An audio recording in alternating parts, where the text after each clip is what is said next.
Assalamualaikum warahmatullahi wabarakatuh.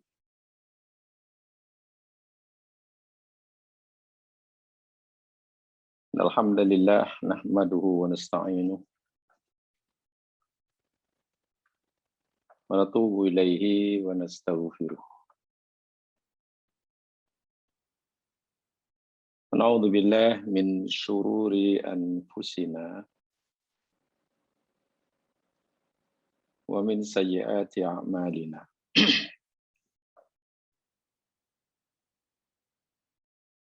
May yahdihillahu fala mudilla lahu wa may yudlil fala hadiya lahu.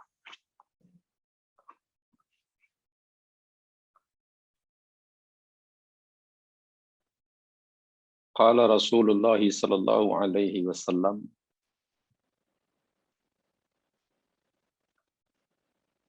taraktu fikum amrayni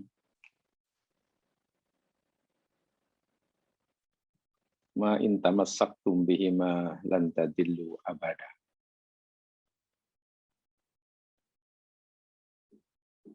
Kitab Allah wa sunnat Rasulih.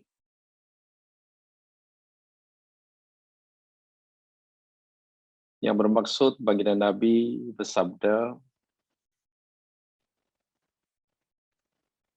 aku telah tinggalkan buat kamu sekalian dua perkara.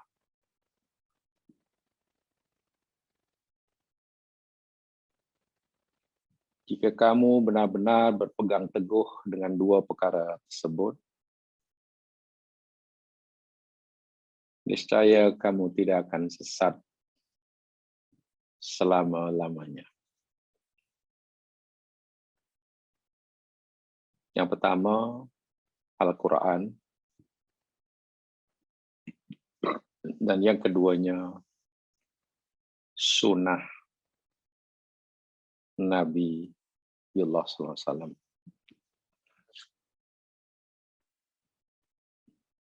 Semoga kita diberi kemudahan oleh Allah untuk mempelajari dua sumber ini dengan hati yang ikhlas dan terbuka. Dengan bimbingan ulama-ulama silam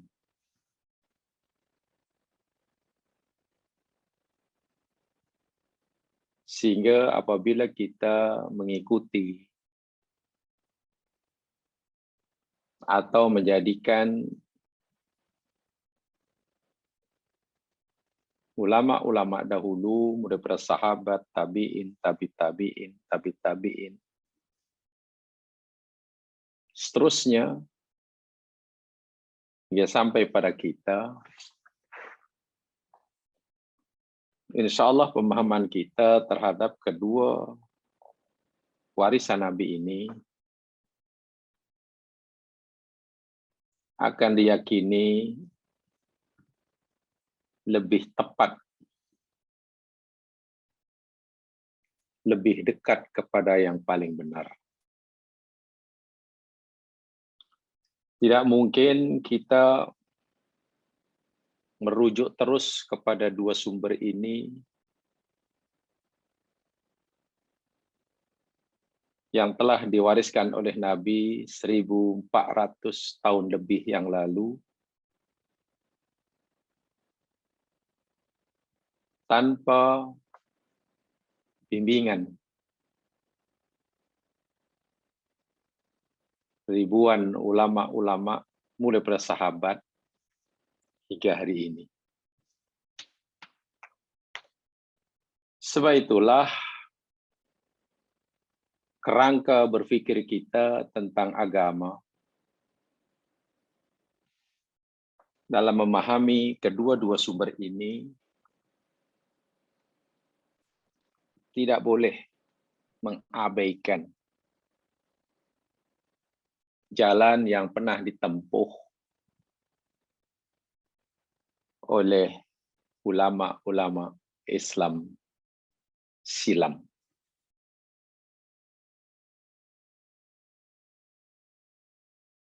Benar bahwa tidak ada manusia yang maksum kecuali Nabi,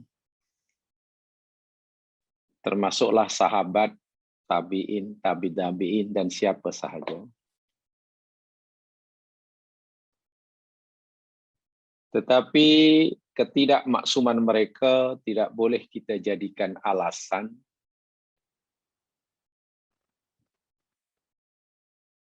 untuk kita meninggalkan mereka sama sekali.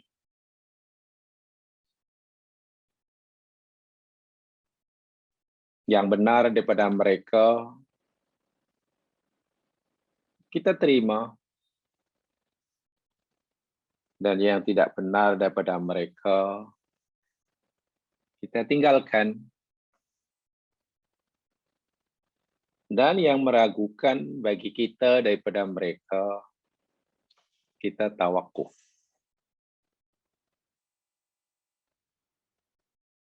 Sekecil apapun kebenaran daripada seseorang, wajib kita terima. Walaupun kebenaran yang kecil dan sedikit itu datang daripada seseorang yang banyak salahnya. Ini pegangan kita. Saya ulangi. Sekecil apapun kebenaran, wajib kita menerimanya. Walaupun ianya datang daripada orang yang banyak kesalahannya. Artinya, janganlah hanya kerana seseorang itu banyak kesalahannya, lalu kita tolak semuanya termasuk kebenaran yang ia sampaikan. Itu tentu langkah yang tidak bijak. Bahkan kita takut jika kita menolak kebenaran hanya karena datang daripada orang yang banyak kesalahannya, kita khawatir termasuk orang yang diperingatkan oleh Nabi dengan bahasa yang sangat keras sekali. Ketika Nabi ditanya tentang mahwal kibr. Ya Rasulullah, apa itu sombong? Baginda memberitahu, al-kibru huwa batarul haq wa ghamtun nas. Sombong itu menolak kebenaran dan merendah-rendahkan sesama manusia. Tengok Nabi katakan, menolak kebenaran. Nabi tidak beritahu pada kita dari siapa kebenaran itu. Asal ianya benar, wajib kita terima. Karena menolaknya adalah kesombongan.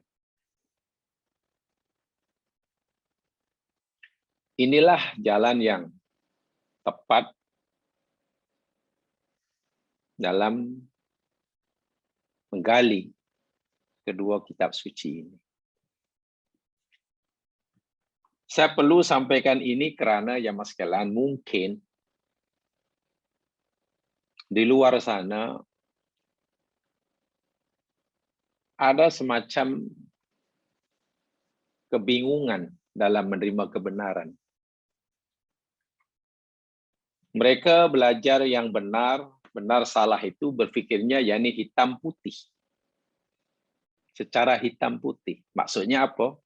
Jika ia yang kata, pasti benar. Jika ia yang kata, pasti salah. Itu bahaya sekali. Oh, kalau dia yang kata, pasti benar. Bagaimana kita tahu? Sehingga kita mengikutinya pada alif hingga ya. Tapi jika dia yang bagi tahu, salah daripada alif. Ini taklid buta yang luar biasa itu. Jadi berfikirnya hitam putih.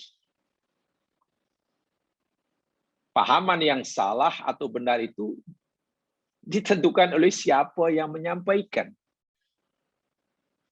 Itu bahaya.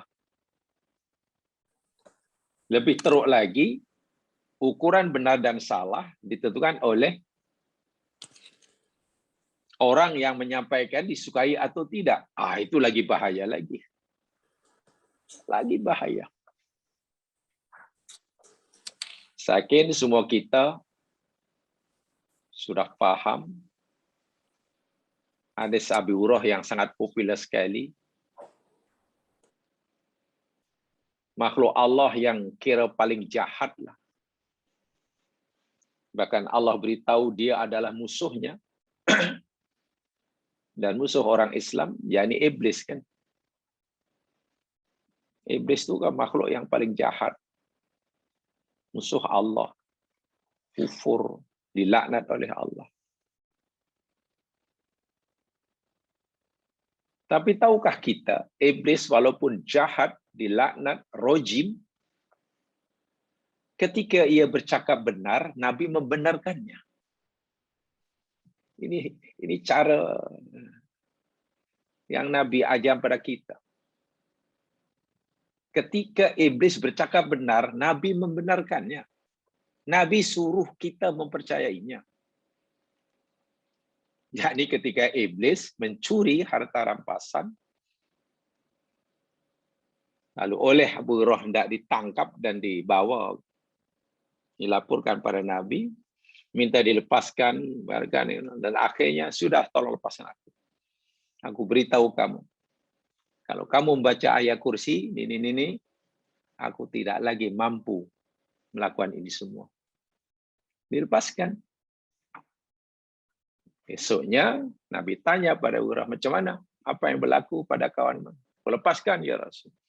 Kenapa kamu lepaskan? Ya, dia berkata, bila kita baca ayat kursi, dia tak mampu lagi. Apa Nabi beritahu? Sodak, wain kadab. Oh, dia bercakap benar.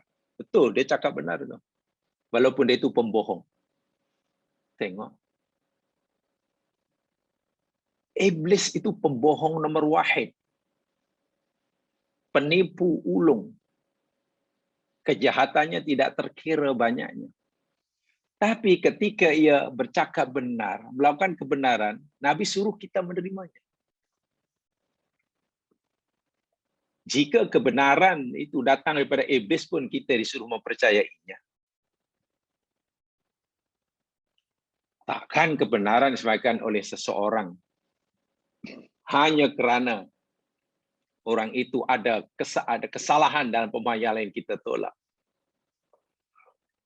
Kita mesti punya manhaj seperti ini dalam belajar.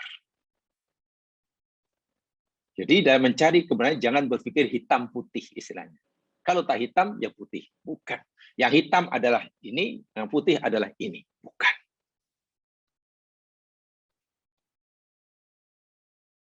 Belajar secara objektif. Belajar dengan hati terbuka. Jangan khawatir. Allah telah memberi jaminan kepada kita. Al-haqqu mir rabbik. Fala takum minal mumtarin. Kebenaran itu datang daripada Tuhan. Tak kiralah melalui siapa ia datang pada kamu. Melalui fulan ke, melalui uni, melalui itu ke. Kebenaran itu datangnya asalnya daripada Tuhan. Walaupun datang pada kamu melalui sesiapa, tak jadi masalah. Maka jangan kamu menjadi orang yang ragu. Mudah-mudahan peringatan ini bermanfaat bagi saya dalam belajar, sehingga kita bebas daripada sifat fanatisme dalam belajar. Sebab mungkin ada orang yang belajar agama pun punya sifat fanatisme yang luar biasa. Kalau bukan dia, saya tak mau. Kalau bukan dia, saya tak dengar. Kalau dia pasti. Allahu Akbar walillahil hamd. Tidak boleh. Tidak boleh. Saya perlu menyampaikan ini jamaah karena saya sering ditanya. Terus terang. Yalah, karena yang bertanya tentu masih awam, jadi saya paham-paham sajalah.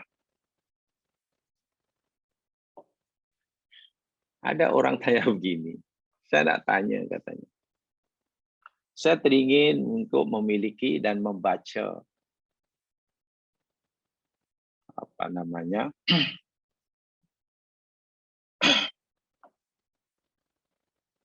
kitab, sebuah kitab lah. Ingin sekali lah saya ingin membaca sebuah kitab. Apa nama kitab itu? Saya tanya. Oh, kitab Ihya Ulumuddin. Siapa pengarangnya? Imam Al-Ghazali. Dia ingin membaca karena ada lalu tanya kepada seseorang yang dia nasihat kapan itu. Oh, jangan baca Ihya Ulumuddin. Kitab Ihya Ulumuddin itu banyak di dalamnya hadis-hadis palsu. Hadis-hadis tidak bertanggung jawab. Hanya kawan ini tak jadi baca lah, tak jadi tak baca.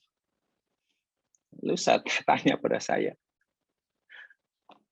inilah yang saya maksudkan tadi. Mungkinkah pada alif hingga ya pendapat Imam Ghazali itu salah 100% sehingga perlu kita tolak? Bahwa dalam kitab Ihya Ulumuddin itu ada hadis-hadis yang tidak dapat dipertanggungjawabkan, itu iya.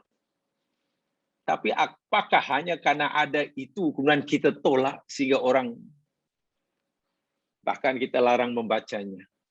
Ini sangat tidak baik. Sangat tidak baik. Akhirnya saya jawab. Saya kata jangankan kitab Ihya Ulumuddin, kata saya.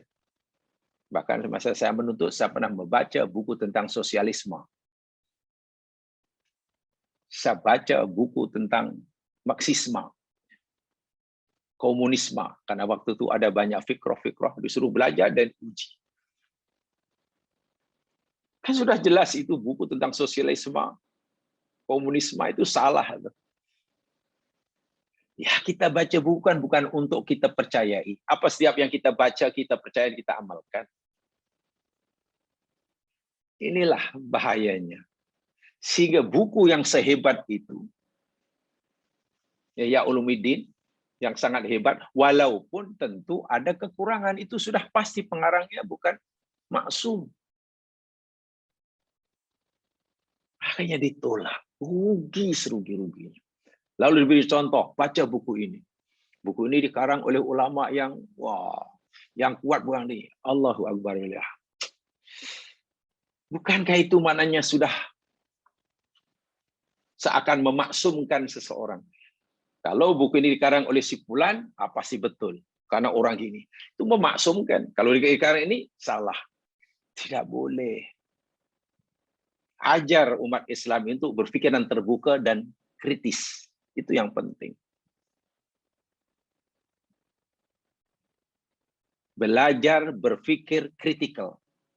Diserap, dibaca, diketahui, mulai semuanya. Lalu dibanding-bandingkan, dipikir-pikirkan. Itu baru pikiran kritikal. Kemudian pilih yang terbaik. Belajar itu menempati Al-Quran. Al-Quran. Sebab kalau tidak, nanti itu tadi. Kita fanatik pada seseorang. Kalau dalam bahasa saya dahulu istilahnya kultus individu. Dan itu bahaya. Kultus individu. Kita hanya boleh sami'na wa ta'na tanpa meragui bahwa dia salah hanya kepada Rasulullah. Kan begitu. Kita ini hanya disuruh taat sami'na wa ta'na tanpa boleh meragui sedikit pun akan kebenarannya hanya pada Rasulullah. Sahabat pun tidak maksum, yaitu sahabat pun banyak berbeza pendapat dalam satu masalah yang sama. Jadi bagaimana sikap kita? Pelajari semuanya. Dan pilih yang terbaik. Pilih yang terbaik. Ini cara belajar yang baik. Lebih-lebih lagi dalam masalah yang tidak qat'i atau masalah yang sifatnya ijtihadi. Ya mas kalian, itu sebagai ingatan bagi saya karena ya saya mendapat pertanyaan seperti ini selalu sangat. Jadi saya jawab melalui ini saja. Soalannya biasanya lebih kurang sama, jadi kaitannya poinnya itu. Saya nasihatkan. Bahkan bagi saya sendiri daripada belajar dahulu, selagi ada masa, ada peluang, kalau boleh buku apapun saya ingin baca. Buku apapun. Kan tidak semestinya mesti diamalkan atau diyakini. Sekurangnya kita boleh mengetahui cara berpikir seseorang. Dan itu baik bagi saya. Hari ini kita akan sambung kajian kita hadis Nabi SAW. Dan hadis terakhir yang kita pelajari yakni berkaitan hadis yang ke-1499. Hadis tentang tasyabuh bil kuffar. Ya. Tasyabuh bil kuffar. Nahyut tasyabuh bil kuffar. Menyerupai satu kaum. Kaum kafir katalah. Takalluful muslim muwafaqata ghairihi minal kuffar fi ma huwa min khosa'isihim min ibadatin aw adatin. Itu yang ditakrifkan oleh ulama. Maksud menyerupai orang kafir ini yakni bersungguh-sungguhnya orang muslim menyerupai orang kafir dalam perkara-perkara yang menjadi khususiah. Perbuatan khas bagi mereka sama ada dalam peribadatan mereka atau adat resam mereka.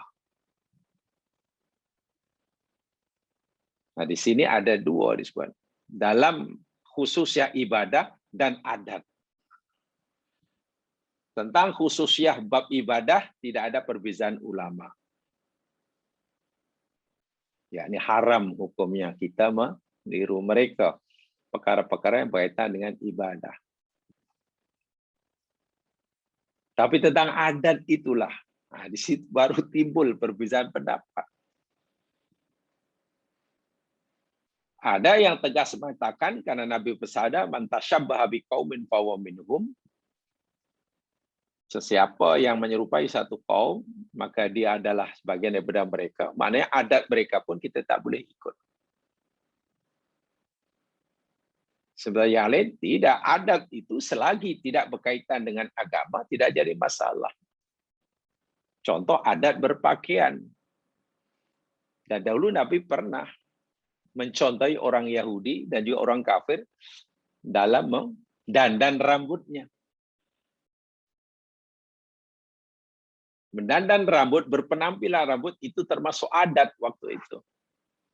Adat orang Arab. Sehingga tidak ada kaitan dengan agama. Sebab itu Nabi ikut, Nabi lebih suka muwafaqatu ahli kitab. Dibiarkan rambutnya. Kemudian Nabi tinggalkan, lalu dibelahnya jadi dua. Tafriq yang kita telah pelajari. Tapi sesuatu yang adat tapi dikaitkan dengan agama, itu Nabi tidak benarkan. Orang Muslim mencoba meniru mereka. Contoh, memakai kasut atau tidak memakai, itu kan adat. Ada orang pakai kasut. Ada orang tak pakai kasut, pakai kaki ayam. Itu kan adat. Tapi ada nih sayangnya sudah dikaitkan dengan agama oleh Yahudi. Contoh, ahli kitab Yahudi, bila sholat itu tanggal kasutnya. Setiap kali sholat tanggal kasutnya. Kalau itu menanggal kasut, setiap kali nak sholat, itu udah jadi ibadat. Bukan lagi adat. Itu Nabi tidak benarkan. Nabi suruh khalifu. Hendaklah kamu salahi mereka. Jangan sama dengan mereka. Khaliful Yahud. Hendaklah kamu berbeza dengan Yahudi.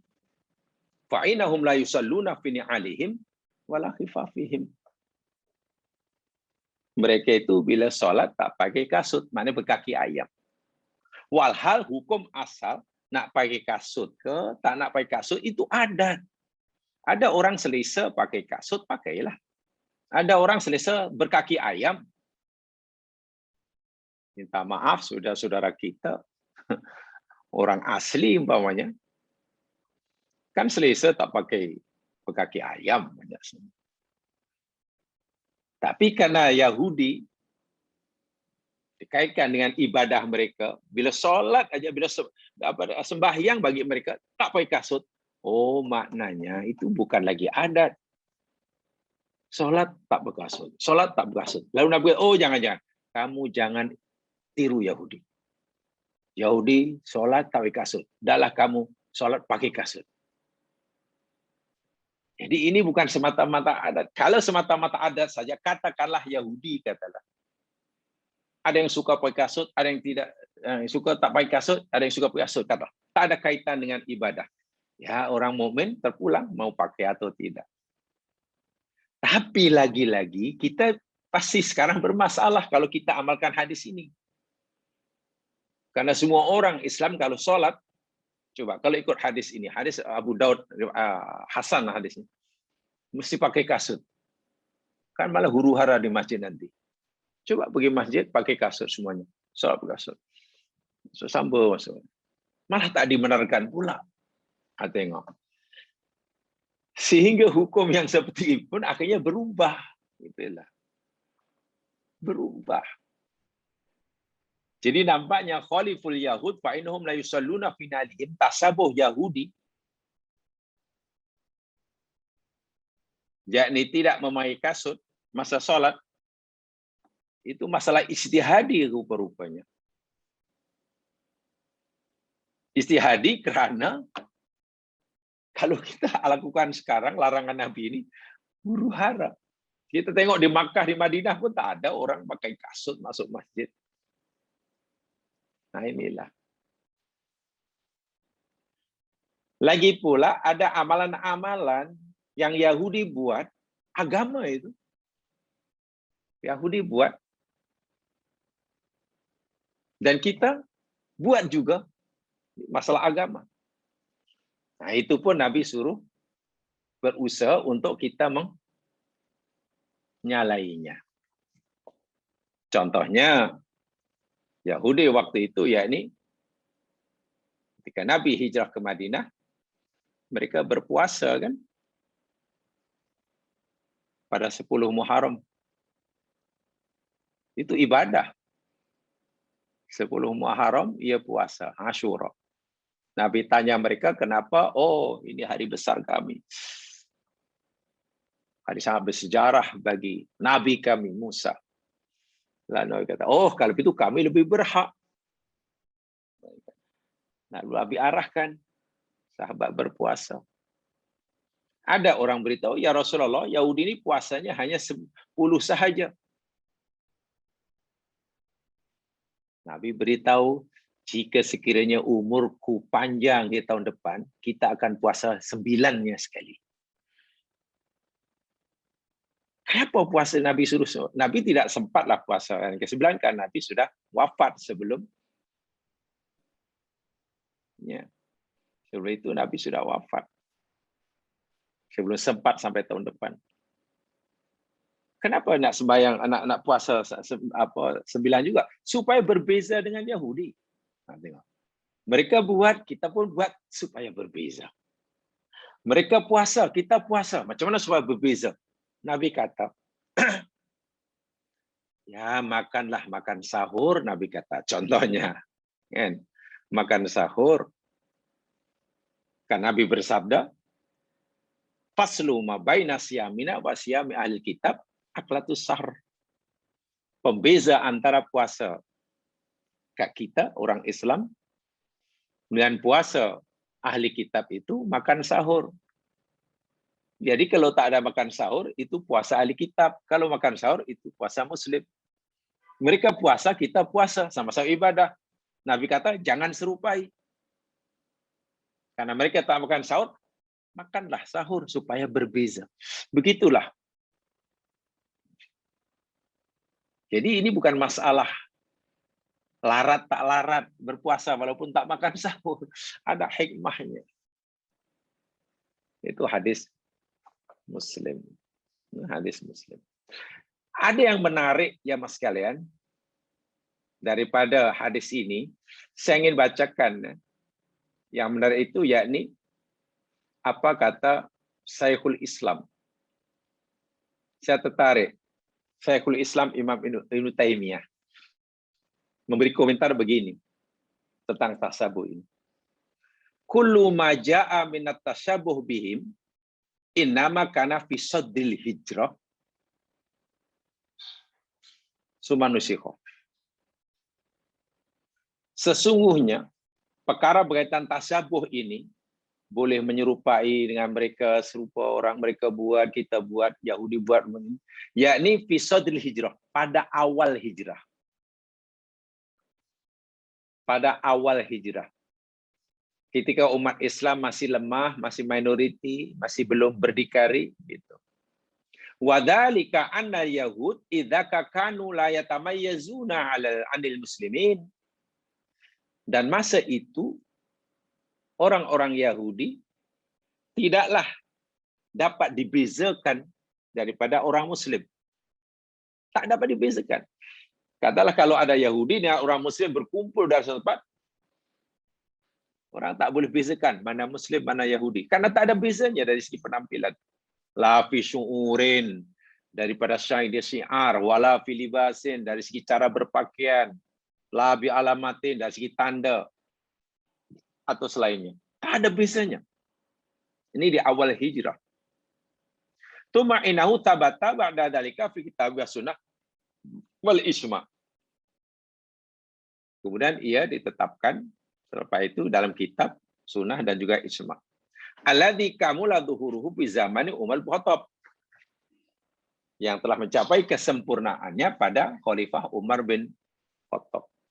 Ma syara'ahu Allahu min mukhalafatil kafirin wa mufaraqatihim fi syi'ari wal hadi. Di mana pada zaman Umar, baginda sudah wafat. Ganti Abu Bakar. Abu Bakar sudah wafat, diganti Umar.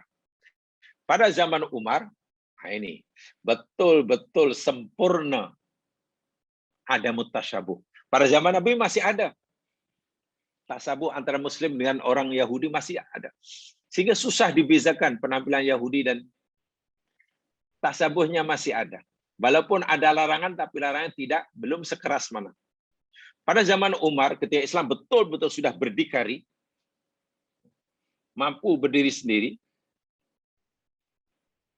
ma syara'allahu min mukhalafatil kafirin wa mufaraqatihim. Maka syariat Allah supaya orang Islam berbeza dengan mereka. Dari sisi syiar, itu ketara sekali. Annal mukhalafah lahum la takunu illa ma'ahduriddin wa uluwihi kal jihad. Bahwasanya rahasia mukhalafah atau berselisih atau tidak menyerupai mereka itu lain tidak semata-mata untuk menunjukkan ketinggian Islam, kemuliaan Islam. Bahwa Islam ini janganlah lihat sebagai hanya pak turut, pengikut, semata-mata berdikari, berdiri sendiri, sudah jadi bangsa yang sangat kuat. Wa ilzamil bisyah falamma kanal muslimun fi awalil amri du'afa. Kata Imam. Kenapa di awal-awalnya orang Islam macam diberi kelonggaran tasabuh dengan ahli kitab? Ya, karena pada awalnya orang Islam ini lemah, minoriti. Lam tusra' al-mukhalafah lahum. Belum atau tidak disyariatkan buat mereka untuk mukhalafah, menyelisihi mereka. Masih dibenarkan tasabuh. Falamma kamuladdin, maka tatkala telah sempurna agama mereka, mampu berdikari dari segi ekonomi, dari segi politik, dari segi kekuasaan, dari segi budaya, dari segi apalah, tak bergantung pada mereka. Wa zahara wa ala, tinggi kedudukannya, syuri'a bidzalik, Islam mensyariatkan. Jadi rupanya larangan itu baru terwujud dengan sempurna pada zaman Kepemimpinan Umar. Nah, dari pendapat kesimpulan yang diberikan oleh Ibnu Taimiyah ini, akhirnya ulama sekarang pun memahaminya begini. Muslim yang majority di suatu negara itu tidak dibenarkan sama sekali tasabuh dengan non-Muslim. Karena dia majority. Dia kuat. Jadi larangan tasabuhnya lebih kuat. Dia majority, dia kuat. Apalagi di negeri kita, Islam sebagai agama resmi. Macam mana orang yang punya kuasa, agama resmi, majority, boleh meniru mereka? Nah, ini, di sini tasabuh kuat larangannya. Adapun Muslim saudara kita yang minority, di negeri yang majority non-Muslim, larangan tasabuh menjadi sedikit longgar. Tengok. Ulama berpendapat begitu. Jadi larangan tadi tidak sama dari segi keras atau lembutnya. Di mana larangan tasabuh itu begitu keras, kalau ikut pendapat Ibnu Taimiyah tadi, ketika Muslim sudah sangat kuat. Jangan sekali-kali ikut mereka. Tunjukkan yang kamu ini kuat, kamu ini hebat, kamu ini jadi imam, bukan makmum. Kamu ini menjadi yang mencorakkan, bukan dicorakkan. Pencipta zaman, bukan mengikuti zaman. Semasa Islam masih lemah, ya bolehlah tasabuh. Saya sangat setuju sekali, bijak pendapat Imam Ibnu Taimiyah, dan sekarang banyak diikut oleh ulama-ulama sekarang. Saudara Muslim yang minoriti di negeri yang non-minoriti, non-Muslim, wah, kalau tasabuhnya kerasnya masalah, mungkin akan ditindas lagi. Inilah kebijaksanaan, inilah keluasan fikih. Jadi satu-satu hukum berkaitan dengan tasabuh rupanya tidak boleh dipraktikkan di semua tempat dan semua keadaan. Akan menjadi berbeza-beza. Ini bukan bermakna Islam punya hukum ini tidak konsisten, bukan begitu. Bukan tidak konsisten. Justru disitulah kebijaksanaan Islam. Kebijaksanaan Islam. Ingat ya, ini yang kaitan dengan adat ya, kaitan agama tetap tidak boleh. Kan tadi ada dua, ibadat dan adat. Ini dalam adat. Jadi kadang-kadang memang susah. Tapi kadang di majority Muslim pun masih ramai orang Islam meniru mereka. Ini mungkin yang kalau tanya Ibnu Taimiyah, ya kecewa. Imam Ibnu Taimiyah pasti kecewa kalau negara yang agama resmi Islam, orang Islam sebagai majority, tapi banyak dalam kehidupan sehari-hari meniru kebiasaan Muslim, itu pasti kecewa lah. Ibnu Taimiyah. Saya tak setuju itu, kata Ibnu Taimiyah. Tapi sebagai saudara kita yang hidup, yang minority, mungkin hanya beribu-ribu orang, di tengah-tengah jutaan non-Muslim, ya tak apalah. Nah, itu kan jadi longgar hukumnya. Bukan bermakna tidak konsistennya. Dan memang begitulah masalah ijtihadi. Nah, itu perlulah tentu kebijaksanaan dalam berpikir. Nah, itu tugas para mufti itu ya. Tugas kita hanya coba memahami cara berpikir para mufti itu. Saya sangat tertarik ya Mas sekalian, karena hadis ini walaupun larangan, hadisnya kan umum, man tasabbaha biqaumin fa minhum. Siapa saja yang mencontohi, meniru satu kaum, maka dia kaum mereka. Kaum di sini bersifat umum. Tidak semuanya kaum kafir. Tentu termasuk kaum yang baik. Gitu. Jadi kalau kita coba meniru orang lain yang baik, Ya kita pun macam dia. Alhamdulillah. Yaitu hadis ini difahami begini. Al-hadis yufidul umum. Hadis ini bersifat umum. Faman tasyabbaha bis-sholihin, siapa saja yang menyerupai, yang ingin menyerupai orang yang soleh, gaya hidupnya macam fulan yang soleh itu, gaya bercakapnya macam orang soleh itu, cara berpakaiannya macam orang soleh itu, cara berumah tangganya macam orang soleh itu, cara ingin mencontohilah orang yang soleh karena solihan. Maka orang itu pun soleh juga. Karena yang ditiru orang soleh. Wahu syiromahum, nanti insya Allah Allah akan himpunkan bersama mereka. Kenapa? Karena mantasabbaha bil kufar, siapa yang menyerupai orang kafir, bahwa Allah tarikim, dia sama orang kafir juga. Jadi hadis ini sebetulnya umum, terpulang pada kita. Dalam hidup ini kita lebih mencontohi siapa? Penampilan diri, dalam pergaulan, tutur kata, berumah tangga, berbelanja. Oh, saya ikut macam orang soleh itu, saya kagum dengan Rasulullah. Ingat jamaah sekalian, ini penting ya, ini kaitannya meniru. Dan meniru itu pastilah ada kecenderungan untuk menyukai. Tidak mungkinlah E ingin meniru B jika dalam E ini tidak ada perasaan menyukai B, tidak mungkin. Dipanggil mahabbah. Sehingga Rasulullah Shallallahu Alaihi Wasallam dahulu pernah ditanya oleh orang Arab Badui, bila beliau kiamat kan begitu kan, mata sa'ah bila beliau kiamat ya Rasulullah. Nabi tak tanya banyak, Nabi hanya ma'adata lah. Kamu tanya bila kiamat ini apa persiapan kamu untuk menghadapinya? Yang bertanya ini jawabnya apa adanya. Ya Rasulullah, kami tak ada persiapan.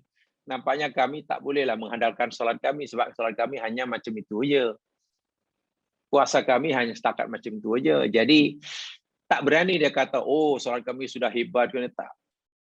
Dia hanya, khairu anni uhibbuk. Hanya aku ini sangat mencintai engkau ya Rasul. Tengok. Nak kata, aku buat persiapan, aku bawa bekalan dengan solatku. Tak berani. Karena dia merasa solatnya belum hebat. Oh, aku persiapkan menghadapinya dengan ibadah puasaku. Tak berani.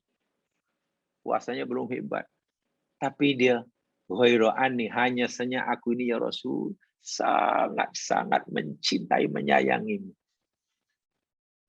Ya, apa Nabi kata? Ya, karena itu anta ma'a man ahbabta.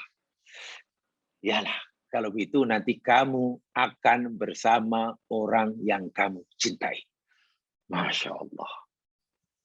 Mudahnya rupanya jadi bahagia ya. Kamu nanti akan bersama orang kamu cintai.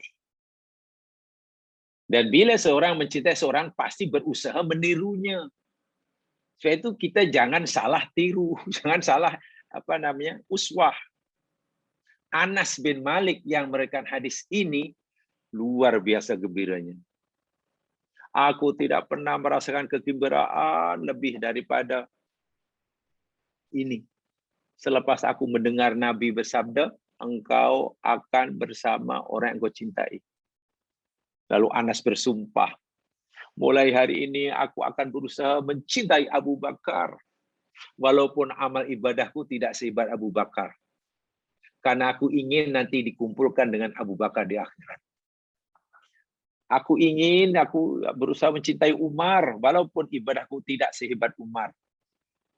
Karena aku ingin nanti dihimpunkan bersama Umar. Itu Anas pegang betul hadis Nabi itu. Sebab Nabi kata, kamu akan bersama orang yang kamu cintai. Jadi rasa-rasalah kalau ibadah kita masih kurang. Mengaji kita masih kurang. Ilmu kita masih kurang. Ya, lebihkanlah dari segi perasaan suka kepada orang yang baik. suka kepada orang yang baik, suka pada orang yang alim, suka pada ulama. Dan perasaan suka itu tidak boleh dibuat-buat, ya. Allah Maha tahu. Jangan nanti, dahlah ilmu kita tak seberapa, mengaji kita belum seberapa, semua ulama kita salahkan. Susah. Semua ulama kita salahkan, lebih banyak yang kita salahkan. Lalu apa modal kita berhadapan dengan Allah? Si sahabat yang bertanya kepada Nabi tadi, dia yakin bahwa bekalannya belum cukup dari segi ibadah. Dia mengaku solatnya belum boleh dihandalkan, puasanya belum, sedekahnya belum. Tak beranilah. Dia boleh kata, ghairu anni ya Rasul, hanya saja aku ni sangat mencintai engkau. Jawaban Nabi tak disangka-sangka oleh sahabat. Oh, kalau begitu anta ma'a man ahbabta. Engkau bersama orang yang engkau cintai. Subhanallah. Bagi saya inilah ya mas kalian. Zuhud yang sebenarnya ini kaitannya dengan hati, ya. Ini bukan lagi cerita syariat, ya. Bila sudah cerita masalah cinta, itu sudah bukan cerita syariah lagi, itu cerita ihsan itu. Itu sudah cerita tazkiyatun nufus itu. Sebab itu saya katakan tadi, jika ilmu kita belum seberapa, ibadah kita belum seberapa, sedangkan kita ingin senang di akhirat, macam mana kita nak menambahkan bekalan? Cintailah orang-orang alim, cintailah orang-orang soleh, cintailah ulama-ulama silam yang berjasa banyak. Walaupun mereka tentu tak maksum, itu jelas. Itu jelas. Sahabat pun tak maksum, ya mas sekalian. Dari mana kita tahu sahabat tidak maksum? Buktinya mereka berperang sama sendiri hingga mengorbankan nyawa. Kan pernah berlaku perang antara sahabat, sehingga berlaku pembunuhan. Itu bukti yang sahabat tidak maksum. Tapi jangan hanya kerana ketidakmaksuman mereka, lalu kita tidak menyukai mereka. Sayangi mereka semuanya.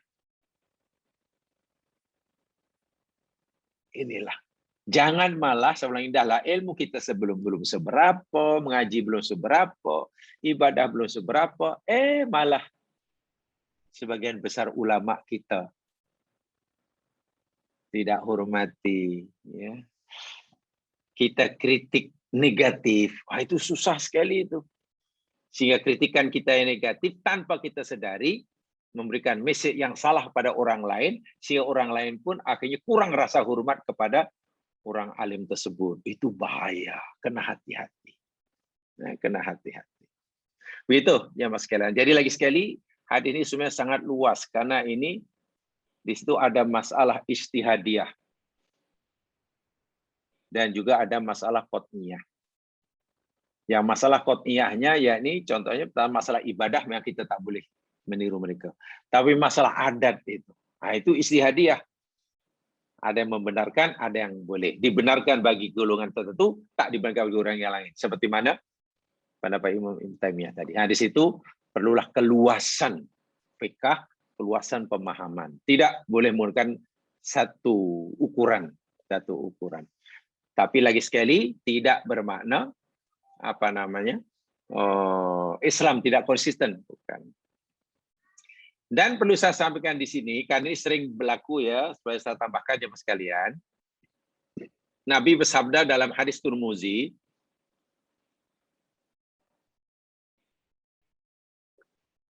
hadisnya dinilai hasan oleh Nasir Albani, daripada Amr bin Shu'aib, baginda bersabda, laisa minna man tashabbaha bi ghairina. Bukan termasuk golongan kami, kata Nabi, sesiapa yang menyerupai orang-orang selain kami. Maknanya ahli kitab lah, Yahudi, Nasrani, orang kafir. La tusyabbihul bil yahud. Jangan kamu menyerupai Yahudi. Wala bin Nasara. Jangan kamu menyerupai Nasrani. Nabi sebut Yahudi, Nasrani. Fa inna taslimal yahud al-isyarah. Nah ini. Karena apa? Nasrani ini, Yahudi Nasrani ini, yakni mereka memberi salam itu dengan isyarah bil asabi. Memberi salam dengan isyarat, tanda isyarat dengan jari-jari. Ya, mungkin dengan begitu. Salamnya dengan angkat tangan. Wa taslimun nasara isyarah bil kaf. Sementara isyarat Nasrani, salam Nasrani dengan isyarat tapak tangan. Angkat tangan atau dengan apa sajalah gini ke ini satu. Ini isyarat beri salam ya. Itu cara Yahudi, itu cara Nasrani. Jadi sesama Muslim kalau jumpa sebenarnya tidak boleh mengucapkan salam hanya dengan isyarat tanpa assalamualaikum, tidak boleh. Kalau assalamualaikum tanpa isyarat boleh. Isyarat saja tanpa assalamualaikum tidak boleh. Tahu salam dengan isyarat dibenarkan. Dibenarkan. Nah, ini sesuai dengan hadis Nabi Shallallahu Alaihi Wasallam juga. Ya.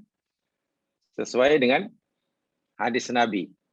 Di mana pada waktu itu Rasulullah Shallallahu Alaihi Wasallam dalam hadis Asma bin Yazid ya. Asma bin Yazid dalam kitab Al-Adabul Mufrad dikarang oleh Imam Al-Bukhari. Anna Rasulullah sallallahu alaihi wasallam marra fil masjid yauman. Nabi suatu hari lalu depan masjid. Sebuah masjid. Wa asabatu minan nisa qu'udun. Dari masjid itu ramailah orang perempuan, kaum wanita sedang duduk. Fa alwa biyadihi bitaslim, lalu Nabi mengangkat tangannya. Setelah bagi salam, bagi angkat tangannya. Assalamualaikum sambil angkat. Filistidan, karena minta izin. Nah, itu boleh. Nabi angkat tangan itu minta izin lalu sambil bagi salam. Jadi salam dengan isyarat itu harus. Tapi isyarat saya dengan tanpa salam itu menyerupai Yahudi. Itu Yahudi. So, Yahudi salamnya dengan angkat tangan, Nasrani dengan tapak tangan, warruus bil isyarah kadang dengan kepala. Jadi sebetulnya yang paling baik jumpa orang Islam itu mau tahu assalamualaikum, itu saja. Selepas bagi salam mau angkat tangan atau tidak tak jadi masalah. Jangan angkat tangan tapi tak bagi salam, itu yang tidak boleh. Karena itu menyerupai Yahudi ataupun Nasrani. So, paham ya? Itu penting sekali. Sebab kadang itu apa boleh. Tapi kalau angkat tangan bukan memberi bagi salam, tapi angkat tangan memberitahu di mana dia berada, itu boleh. Angkat tangan bukan nak bagi salam, bukan tahniah, bukan greetings, tapi angkat tangan nak memberitahu pada dia di mana ia berada. Oh, di sini. Itu tak mengapa. Tidak mengapa. Baiklah ya mas kalian. Sekarang kita baca hadis yang berikutnya. Hadis yang ke-1500 ya. 1500. Coba lihat buku hadisnya.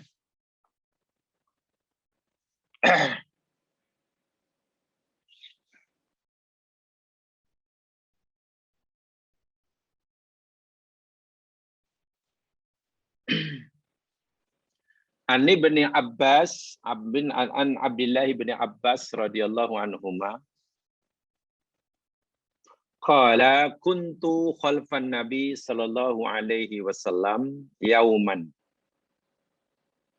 faqala ya ghulam ihfadillah yahfadka ihfadillah tajidhu tujahak wa idza sa'alta fas'alillah wa idza sta'anta fasta'in billah rawahu Tirmizi Dan beliau berkata hadis ini hasan sahih. Artinya daripada Ibnu Abbas radhiyallahu anhuma katanya, aku pernah pada suatu hari berada di belakang Rasul sallallahu alaihi wasallam. Lalu baginda bersabda, wahai anak muda, ya gulam. Sebab waktu itu sebetulnya Ibnu Abbas masih kanak-kanak. Gulam itu kanak-kanak ya. Bukan remaja sebenarnya, ya, masih kanak-kanak, gulam. Ada orang kata gulam itu misai pun belum tumbuh. Itu gulam. Misai pun belum tumbuh. Macam itu. Anak atau yang dibunuh oleh Khidir. Ketika Musa berjalan dengannya, bagi kampung, jumpa budak, dibunuh. Itu gulam. Gulam. Itu yang mana sekanak-kanak lah. Ya, masih main-main biasa. Waktu Ibnu Abbas masih kanak-kanak. Peliharalah, kata Nabi kepadaku, wahai anak muda, wahai kanak-kanak, peliharalah batasan-batasan Allah. Niscaya Allah akan memelihara dirimu. Peliharalah batasan-batasan Allah, niscaya Allah. Engkau akan dapati Allah itu ada di hadapanmu. Dan apabila engkau meminta, maka mintalah pada Allah. Dan apabila engkau minta pertolongan, maka minta pertolongan kepada Allah Subhanahu wa taala. Hadis Tirmizi, darjah hadisnya hasan sahih. Dalam ayat hadis ini, Nabi berpesan kepada seluruh umat Islam. Walaupun pada masa itu pesan Nabi hanya diberikan kepada Abdullah bin Abbas yang masih kanak-kanak. Pesanan Nabi dalam hadis ini disimpulkan, saya bacakan dahulu dalam buku ini. Yang pertama, sentiasa menjaga hukum hakam Allah.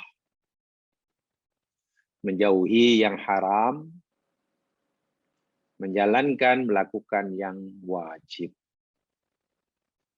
Kalau hal yang semacam ini telah kita lakukan, maka Allah akan menjamin keselamatan kita dunia akhirat. Senang kan? Setiap kita ingin selamat dunia akhirat. Bagaimana caranya? Jaga hukum hakam Allah. Yang wajib kita lakukan, yang haram kita tinggalkan. Itu saja. Selamat dunia akhirat. Mudah, sangat mudah. Yang kedua, orang yang sentiasa taat pada Allah akan merasakan bahwa Allah itu selalu ada. Selalu ada di sampingnya, di hadapannya, dan membelah hidupnya. Orang yang taat pada Allah, orang itu akan selalu merasakan yang Allah itu sangat dekat dengannya. Sehingga ia dibebaskan daripada rasa takut dan sedih. Ketiga, apabila seseorang itu punya keperluan, punya hajat, hendaklah memohon pertolongannya kepada Allah agar keperluan dan hajatnya itu dapat dicapainya. Dan yang terakhir, apabila tidak meminta pertolongan untuk melakukan suatu perbuatan di luar kemampuannya, di luar kemampuan saya, hendaklah ia minta pada Allah sahaja. Jangan minta kepada selainnya. Jika yang kita minta itu hanya Allah saja yang boleh melakukannya. Sakit minta sehat. Siapa yang boleh bagi sehat? Allah. Asyafi. Tak boleh minta pada doktor. Minta doktor itu yakni berwasilah, ikhtiar. Minta sehatnya kepada Allah, bukan pada doktornya. Paham ya? Rezeki. Allah sebab dia Ar-Razzaq, bukan pada orang. Dan lain sebagainya. Ya. Baik, ini hadis nomor 1. Ada hadis lain ya mas sekalian yang sama dengan hadis ini tapi lebih panjang. Daripada Ibnu Abbas juga, riwayat Tirmizi, tapi lebih panjang. Hadisnya begini. Kuntu khalfan Nabi SAW yauman. Pada suatu hari aku berada di belakang Nabi. Lalu Nabi bersabda, "Ya gulam, inni u'allimuka kalimatin." Wahai anak muda, wahai anak-anak muda, aku akan mengajar kamu beberapa kalimat. Tolong perhatikan. Pertama, ikhfadillah yahfadka. Jaga Allah. Pasti Allah akan jaga kamu. Mana jaga agamanya. Yang kedua, ihfadillah tajidhu tujahaka. Jaga Allah, pasti Allah sentiasa berada di hadapanmu. Yang ketiga, idza sa'alta fas'alillah. Apabila kamu meminta sesuatu, mintalah kepada Allah. Yang keempat, wa idza sta'anta fasta'in billah. Apabila kamu minta pertolongan, mintalah pertolongan kepada Allah. Yang kelima, wa'lam, ketahuilah wahai anak muda. Annal ummata law ijtama'at ala ayanfa'uka bi syai'in la yanfa'uka illa bi syai'in qad katabahu Allahu laka. Ketahuilah, sesungguhnya jika seluruh manusia, seluruh umat manusia bersatu tenaga, bergabung tenaga, berganding bahu, hendak memberikan manfaat kepada kamu dengan sedikit manfaat, niscaya mereka tidak mampu melakukannya. Kecuali dengan satu manfaat yang Allah telah tetapkan buat kamu.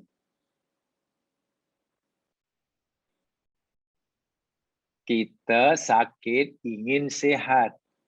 Seluruh dokter pakar di dunia bersatu tenaga hendak memberi kita sehat. Allah kata gagal. Gagal. Kalaupun kamu nanti jadi sehat, bukan karena ribuan dokter pakar yang bagi kamu sehat, tapi Allah kata kesehatan yang aku telah tetapkan bagi kamu semenjak zaman azali. Tapi jika aku tak pernah tetapkan kesehatan buat kamu yang sakit, jangankan ribuan, jutaan dokter pakar di dunia tidak mampu menyelamatkan penyakitmu. Kamu mati. Tengok. Ini poin yang sangat penting sekali berkaitan dengan akidah. Supaya kita tidak ta'aluk kepada makhluk. Ta'aluknya kepada Allah. So pada makhluk itu namanya ikhtiar melalui asbab. Tetapi kita tidak mengandalkan kejayaan pada asbab. Itu kaitannya dengan akidah yang sangat dalam. Wa inistama'u ala ayadurruka bisai'in lam yadurruka ila bisai'in qad katabahu Allahu 'alaika.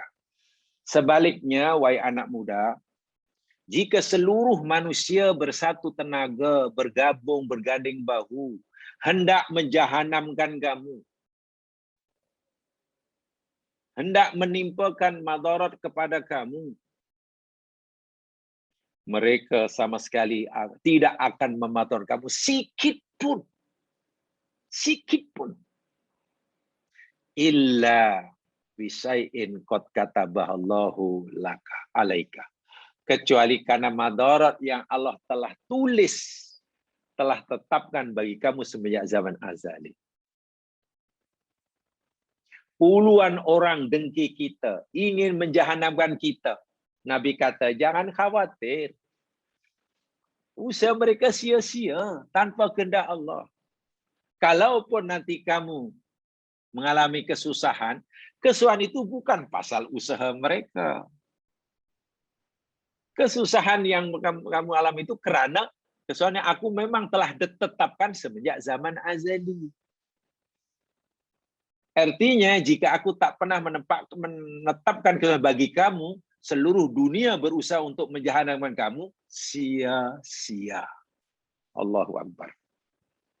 Rufi'at al-aqlam. Kolam setelah diangkat. Jafatis suhum. Tulisan telah kering. Subhanallah. Hadis ini, hadis yang betul-betul kaitannya akidah yang paling dasar. Paling dasar. Lalu Imam At-Tirmidzi dalam riwayat yang lain, selain Imam At-Tirmidzi, riwayat Ahmad ditambah. Dalam riwayat Ahmad, matannya ada tambahan begini. Ihfadillah tajidhu amamaka. Jagalah Allah. Niscaya kamu akan dapati Allah berada di hadapan. Ta'aruf ilallahi firroha. Ya'rifka fisyiddah. Kenali oleh kamu akan Allah semasa kamu senang. Niscaya nanti Allah kenal kamu semasa kamu susah. Wa'lam anna ma akhta'aka lam yakun liyusibaka. Ketahuilah, apa sahaja yang Allah tidak tetapkan menimpa kamu, maka sekali-kali dia tidak akan menimpa kamu. Apa saja yang Allah tidak tetapkan menimpa kita, kesenangan ke atau kesusahan, dia tidak akan menimpa kita. Semenjak zaman azali, Allah tak pernah tetapkan, katalah, kita jadi menteri. Usahalah minta maaf hingga botak kepala pun, tak akan jadi menteri. Karena sudah. Semenjak zaman azali, kita tidak akan kehilangan kerja. Allah dah tekanlah. Puluhan orang berusaha untuk membuang kita, tak akan berjaya. Oh, kalau kita yakin seperti itu, jemaah sekalian, hidup tenang. Karena kita akan lebih yakin pada ketetapan Allah semenjak zaman azali, kita lebih yakin pada kekuasaan Allah daripada kekuasaan manusia. Allahu Akbar kita terbukti kebenarannya. Yang besar hanya Allah. Selain Allah kecil dan lemah. Wa ma asabaka lam yakun liyukhtiaka, dan apa saja yang Allah tetapkan menimpa kamu pasti menimpa kamu. Tak mungkin tidak akan menimpa kamu. Jam sekian, menit sekian, hari sekian, tanggal sekian, bulan sekian, tahun sekian, kamu akan mengalami gini. Dah ditulis dari Lauh Mahfuz. Pasti menimpa kita. Tidak ada sesiapa yang boleh menghalanginya. Bermakna apa yang menimpa kita ini tidak ada yang kebetulan. Tak ada. Dalam hidup ini kita bangun ke, jatuh ke, sehat ke, sakit ke, senang ke, susah ke, hilang barang ke, dapat barang ke, dapat hadiah ke, naik jawatan ke, buang kerja ke. Tidak ada yang kebetulan. Tidak ada yang koinsiden, tidak ada. Semua terjadi sesuai dengan apa yang Allah telah ketahui, telah takkan semenjak zaman azali. Kalau sudah tekan begitu, buat apa kita berusaha? Ya, masalahnya Allah tak beritahu apa yang Allah tahu tentang kita. Kan begitu. Allah tidak beritahu apa yang Allah ketahui tentang kita, apa yang berlaku. Kita baru tahu apa yang Allah telah tetapkan buat kita selepas kita berusaha. Kan begitu. Wa'lam anna nasra ma'as sabri. Ketahuilah. Pertolongan Allah itu bersama orang yang sabar. Wa anal faraja ma'al qarbi. Dan sesungguhnya kesenangan itu akan mengikuti kesusahan. Artinya lepas susah senang. Wa anna ma'al usri yusra. Jangan khawatir. Kalau sekarang susah, lepasnya pasti senang. Pasti senang. Dan banyak lagi matan-matan yang lain, jemaah sekalian. Hadis-hadis ini yang serupa dengannya. Baik. Sekarang mari kita pelajari. Pertama, hadis ini yang berkaitan dengan keimanan ini disampaikan oleh Nabi kepada seorang kanak-kanak. Ini yang luar biasa bagi saya. Abdullah bin Abbas bin Abdul Muttalib. Sepupu Rasulullah. Sebab Rasulullah Muhammad bin Abdullah bin Abdul Muttalib. Kan cousin itu, sepupu. Dan dijadikan anak angkat oleh Rasulullah. Daripada kecil di bawah asuhan Nabi. Ibnu Abbas ini masih jauh lah umurnya dengan Rasulullah. Wulida qabla hijrah bi thalathati sanawat, tengok. Dia lahir yakni 3 tahun sebelum hijrah. Maknanya selepas Nabi menjadi Nabi 10 tahun dia baru lahir. Di Makkah lah. Nabi sudah jadi Nabi 10 tahun. Umur Nabi waktu itu maknanya berapa? 50 tahun. Tengok. Oh, Nabi 50 tahun, Ibnu Abbas ini baru lahir. Karena lahir 3 tahun sebelum hijrah. 3 tahun kemudian umur Ibnu Abbas 3 tahun, Nabi hijrah ke Madinah. Jadi masih kanak-kanak. Wa huwa minal mukatsirin baluka bi Quran. Dia terkenal sebagai mutarjim Quran. Hebat, pemahaman tentang Al-Quran nomor wahid. Wa huwa yusamal bahru, bahkan berapa gelaran lautan. Gelarannya al-bahr. Dia itu laut. Memandang ilmunya sangat luas dan mendalam. Li ghazarati ilmihi, karena luas dan dalam ilmunya. Wa huwa minar rasikhina fi. Dia termasuk orangnya rasikh, paham betul tentang Al-Quran. Ya, ini tentu berkat doa Nabi SAW ketika masih bayi di Makkah itu. Nabi gendong dia, ya masih bayi. Nabi gendong dia, Nabi ajak tawaf. Dan Nabi doa di multazam. Tengok ya, tempat doanya multazam. Tempatnya multazam. Yang berdoa Rasulullah. Allahu Akbar. Doa Nabi apa kepada si bayi ini? Allahumma faqihhu fiddin wa 'allimhu ta'wil. Ya Allah, beri kefahaman kepada budak ini tentang masalah agama. Wa 'allimhu ta'wil, dan ajar kepadanya ya Allah tentang tafsir.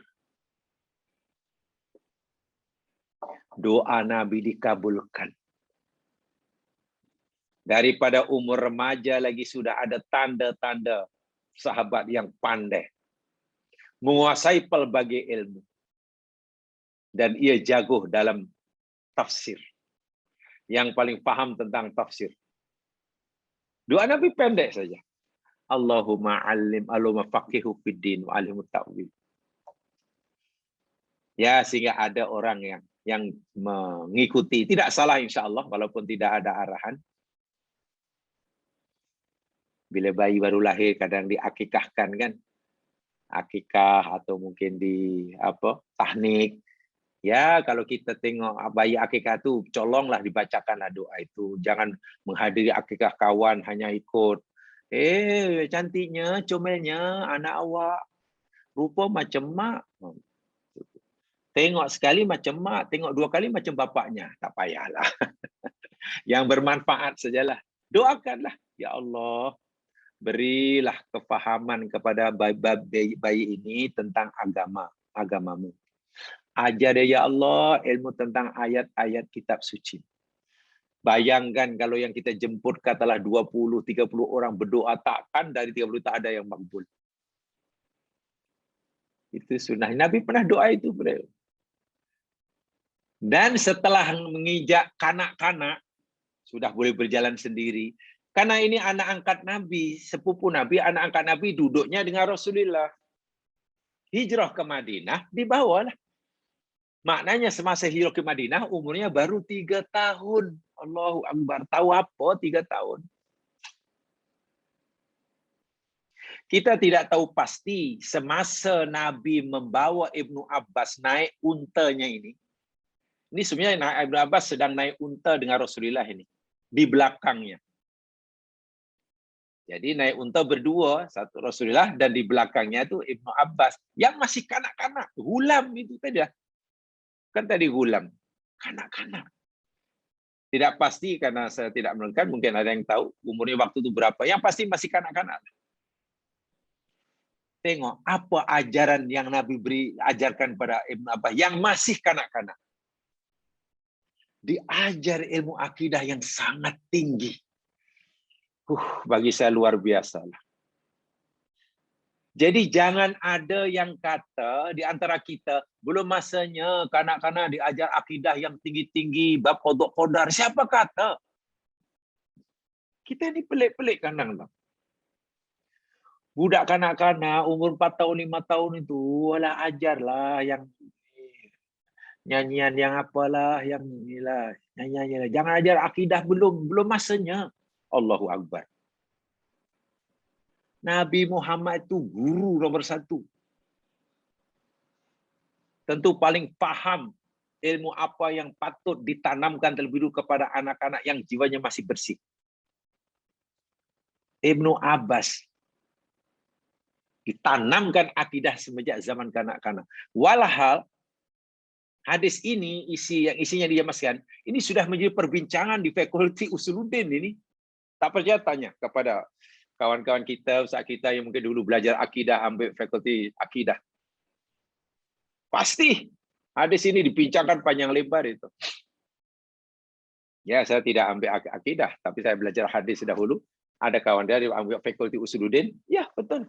Ilmu tentang qada qadar, ilmu tentang ini dah jadi subjek di Fakulti Usuluddin, akidah. Bahkan kadang-kadang sudah menjadi bahan untuk susun tesis. Tapi tidak bagi Nabi. Rupanya Nabi sudah ajar kepada Ibnu Abbas yang masih kanak-kanak. Tengok. Dan Ibnu Abbas paham sehingga tertanam dalam hatinya. Contoh yang pertama. Wahai anakku, anak-anakku, hendaklah kamu sentiasa jaga Allah, nak ya. Nanti Allah pasti jaga kamu. Maksudnya agama Allah hendak kamu jaga, nak. Yang disuruh itu kamu lakukan, yang dilarang kamu tinggalkan. Pasti nanti Allah akan jaga hidup kamu. Hidup kamu pasti senang dan selamat. Tahu tak jam sekalian, waktu itu Ibnu Abbas belum balik. Kadang-kadang kita mengkaji hadis ini kadang rasa bingung. Untuk ukuran kita hari ini rasa bingung. Cemana lah orang tua mengajar anak yang belum balik sudah cerita ilmu yang peringkat orang dewasa. Jaga nak ya agama Allah. Jangan berani melawan Allah, nak. Jaga Allah. Bahkan dalam urainya apa? Kalau kamu sedang seorang diri, jangan pikir walaupun tak ada orang nampak, kamu yakin Allah nampak kamu, nak. Betul tak ada orang melihat kamu, tapi kamu yakin Allah melihat kamu. Coba apakah subjek seperti ini untuk ukuran kita hari ini? Biasa kita berikan kepada ajarkan kepada anak-anak baru 4 tahun 5 tahun? Kan tidak kan? Situ jadi orang hebat. Rasulullah. Yang kedua, nak, ihfadillah. Kalau kamu sentiasa jaga Allah, nanti kamu akan dapati Allah ini berada sentiasa dekat dengan kamu. Sentiasa dekat dengan kamu. Jadi terus diajar tentang apa yang dipanggil akidah amaliyah. Tahu ya? Akidah amaliyah, tauhid amaliyah. Bukan hanya akidah ilmiah. Akidah ilmiah maknanya akidah teoritis. Teori. Kalau itu gini, bersifat teori. Bukan teori tidak penting. Terus kepada akidah tauhid amaliyah. Amali. Nah, jaga betul Allah. Perintahnya kamu lakukan. Nah. Larangannya kamu tinggalkan. Nah. Nanti Allah akan dekat dengan kamu dan tolong kamu. Itu kan bersifat amali. Dan orang yang berakidah amali ini jamaah sekalian, tidak pening-pening berpikir. Kalau dalam bahasa sekarang, akidah bukan untuk didiskusikan. Bukan. Nabi mengajar akidah daripada zaman kanak-kanak, bukan akidah yang untuk didiskusikan. Bukan. Walaupun diskusi akidah tidak salah tentunya.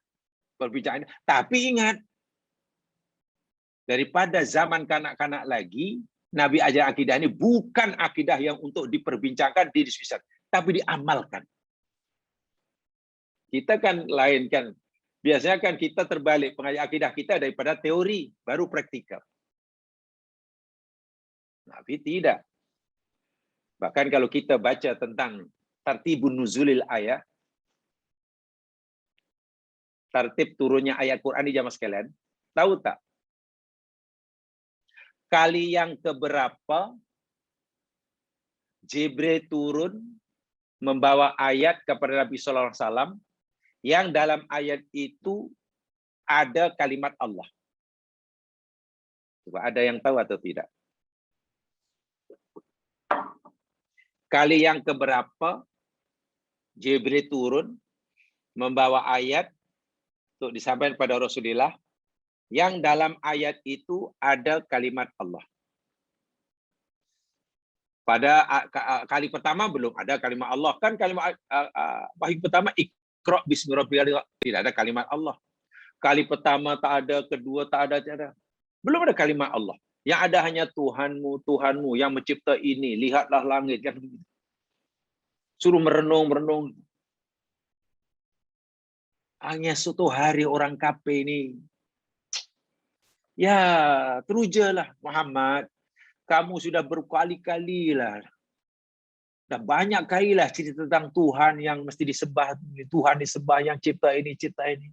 Siapa nama dia? Apa rupa dia? Dari batukah dia? Berupa apakah dia? Ini kamu hanya kata Tuhan kita seperti ini. Tuhan kita yang cipta ini. Yang bagi makan, bagi minum, turunkan hujan. Yang hidupkan, matikan. Siapa dia? Baru Jibril diutus oleh Allah. Turun, jumpa Nabi. Menurut satu kali yang ke-19. Qul huwallahu ahad. Barulah itu kalimat Allah pertama dalam wahyu. Yang diwali Jibril. Qul huwallahu ahad. Jadi kalimat Qul huwallah. Allah dan kalimat Qul huwallahu ahad itu ayat yang pertama mengandungi kalimat Allah masih Jibril. Sebelumnya belum ada kalimat Allah. Ya ada hanya Tuhanmu, penciptamu. Jadi diajar terlebih dahulu, yakni berpikir. Tuhanmu itu tuna, yang mencipta pokok itulah yang mesti kamu sembah. Tengok. Pokok itu bukan ada dengan sendirinya. Hujan itu bukan turun dengan sendirinya. Hidup itu bukan hidup sendirinya, itu ada yang menggerakkan. Nah, yang wajib kita sembah itu yang menggerakkan semuanya itu. Semua itu ada yang mengaturnya. Setelah mungkin kita paham, kami yakin kalau begitu Tuhan itu hebat ya hebat. Tapi siapa namanya ya? Mungkin suatu hari anak akan tanya, suatu hari siapa namanya? Nah, waktu itu, oh nama dia Allah. Nah, itu cara Al-Quran dan itu yang diberikan oleh Nabi. Sekarang kita terbalik. Kita kenalkan dulu, ingat, nama Tuhan kita Allah. Nabi apa? Allah. Kita lebih kenalkan namanya dahulu, barulah kita memakan masa puluhan tahun untuk mengenali siapa Allah Rabbun itu. Kan begitu biasanya. Nabi tidak. Tengok yang diajarkan oleh Nabi pada Ibnu Abbas daripada kanak-kanak. Bersifat amaliyah. Ini yang bagi saya sangat menarik lah belajar akidah itu. Akidah atau tauhid amal bersifat praktikal, bukan bersifat teori. Sehingga Nabi tidak ingin mengajak Ibnu Abbas yang masih kanak-kanak untuk berdiskusi tentang Allah. Tidak. Terus saja. Diajar. Bila kamu minta apa-apa nak, kamu sakit ingin sembuh nak, kamu ingin pemberian apa kalau ingin tenang nak, minta pada Allah nak ya. Tengok. Kan itu tidak banyak berfikir itu, tidak perlu didiskusikan itu. Dan itu bayangkan kalau sudah melekat dalam hati seseorang. Kuat akidahnya tuh jam sekalian. Sangat kuat. Nak keluar rumah nak, kamu ingin selamat, ya minta izin pada Allah. Ya Allah, ya Allah. Kuat, sangat kuat. Walaupun mungkin nanti jika dijadikan pembentang kata kerja tak mampu, tak jadi masalah. Tak jadi masalah. Jika sekiranya katalah tidak mampu, oh saya tak mampulah untuk jadi pembicara tentang ketah kerja, tak jadi masalah. Yang pasti akidahnya sudah kuat karena sudah praktikal. Dilatih dari zaman kanak-kanak. Daripada zaman kanak-kanak. Dan apabila kamu nak minta tolong nak, fasta'in billah. Minta tolonglah pada Allah. Tengok. Ini kenapa? Kerana satu-satunya yang boleh memberi pertolongan itu hanya Dia. Bukan manusia. Orang yang kamu minta tolong kepadanya itu pun hakikatnya nak adalah minta tolongnya kepada Allah. Ini tentu perkara-perkara yang hakiki ya. Kalau dalam perkara muamalah boleh. Contohnya, nak tolong ambilkan air, itu boleh. Itu panggilan muamalah, itu bagi ta'awun. Itu dibenarkan. Jangan pula nanti nak minta air pun, ya Allah kami nak air, boleh tak ambilkan air. Ya bukan macam itulah. Itu terlalu lurus pendul pemahamannya. Itulah. Tapi perkara-perkara contoh, lapar, ingin kenyang. Coba siapa yang boleh beri kenyang? Bukan manusia, bukan nasi. Allah. Allah. Bukan nasi yang boleh kita jadi kenyang. Yang boleh menghilangkan dahaga kita. Bukan air. Allah. Sebab itu Nabi mengajar Ibnu Abbas seakan, nak, nanti kalau kamu haus dan kamu ingin hilang dahaga, ambillah air, minumlah. Selepas minum nak, minta tolong, ya Allah, hambamu telah minum air sesuai dengan sunnahmu. Maka ya Allah, hilangkanlah dahaga hambamu ini dengan asbab minum air sesuai dengan sunnahmu. Jadi tetap saja bergantungnya kepada Allah. Tetap saya bergantungnya pada Allah. Itu dalam sekali akidah seperti itu jamaah sekalian. Sangat dalam. Dan Abu Bakar memang orang yang sangat cerdas. Ibnu Abbas orang sangat cerdas ya. Sangat cerdas. Lalu ini tengok. Tak hebat macam mana dari zaman kanak-kanak sudah ditanamkan. Ketahuilah nak. Jika seluruh manusia, seluruh makhluk berpakat, bersatu padu, bergandeng bahu, bergotong royong, ya, membuat pakatan jahat, hendak menjahanamkan kamu, jangan khawatir. Sedikit pun mereka tidak mampu melakukannya. Kalaupun kamu nanti tertimpa keburukan, itu semata-mata kerana keburukan yang Allah telah tetapkan buat kamu. Bukan pasal mereka hebat. Dari zaman kanak-kanak pun Ibnu Abbas telah diberitahu bahwa selain Allah itu lemah, nak. Ghairu mu'thir dalam bahasa Arabnya. Tidak memberi kesan sikit pun. Illa bi'idnih. Kecuali dengan izinnya. Inilah akidah yang praktikal. Sehingga Ibnu Abbas tumbuh membesar jadi orang sangat kuat akidahnya. Matlamat hidupnya hanya Allah Subhanahu wa Ta'ala. Masih panjang apa sarahnya jam sekalian. Saya hanya ingin memberitahu setakat ini. Mungkin ini yang kita belum dapat mengikuti. Masa bila akidah ini patut diajarkan, ini kita belum ikut nampaknya. Rupanya penanaman akidah yang paling berkesan yang di zaman kanak-kanak. Semasa tadika sebenarnya akidah itu ditanamkan. Tapi tadika apa yang ditanamkan zaman kanak-kanak? Ya mungkin suruh kenal namanya Allah, namanya Muhammad, Rasulullah, kan begitu kan. Belum sampai. Kalau banyak ada tadika lah, yang kurikulum dia mengajar akidah syirik, saya kan mungkin diprotes sama orang tuanya. Ya apa, nak udah diajar yang pelik-pelik lah, dia kodok-koda lah. Itu orang tua pun tak faham. Ya memang tak belajar macam nak faham. Tapi inilah hadis Nabi. Kita tersilap sebetulnya. Kurang mempercayai metodologi yang diajarkan jadi contoh oleh Rasulullah. Mungkin. Sedangkan akidah itu basic segala-galanya. Segala-galanya. Kurang lebihnya mau dimaafkan. InsyaAllah kita akan sambung bersama yang lain. Subhanakallahumma bihamdika asyhadu an la ilaha illa anta astaghfiruka wa atubu ilaik. Wal 'asri innal insana lafi khusr illa alladziina aamanu wa shalihat. Tawassaw bil haqq, tawassaw bis sabr. Assalamualaikum warahmatullahi wabarakatuh.